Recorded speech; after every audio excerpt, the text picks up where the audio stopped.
भाजपचे खासदार निशिकांत दुबे हाजीर हो, कारण त्यांना नाशिक कोर्टानं नोटीस पाठवलेली आहे। निशिकांत दुबेंना नाशिक कोर्टाकडून नोटीस पाठवण्यात आली आहे। पटक पटक के मारेंगे या वक्तव्य प्रकरणामध्ये ही नोटीस बजावली आहे। 7 एप्रिलला कोर्टामध्ये हजर राहण्याचे आदेश देण्यात आले। सागर गायकवाड आमचे प्रतिनिधी आपल्यासोबत जोडले गेलेले आहेत। सागर, 7 एप्रिलला निशिकांत दुबेंना हजर राहण्याचे आदेश देण्यात आलेले आहेत, काय एकूण माहिती आहे?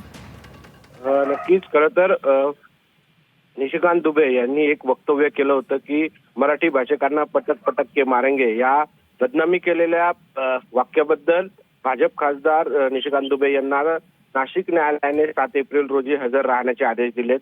याबद्दल मनसेचे शहर अध्यक्ष सुदाम कोंबडे यांनी नाशिक न्यायालयात मानहानीचा दावा दाखल केला होता। त्यावर काल सुनावणी झाली आणि या सुनावणीमध्ये हे आदेश देण्यात आलेले आहेत।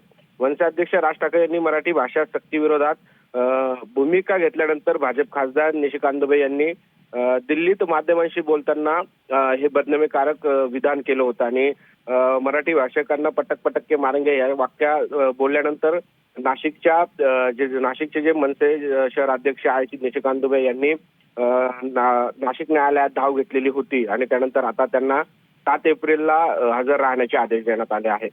धन्यवाद सागर, दिलेल्या सविस्तर माहितीसाठी।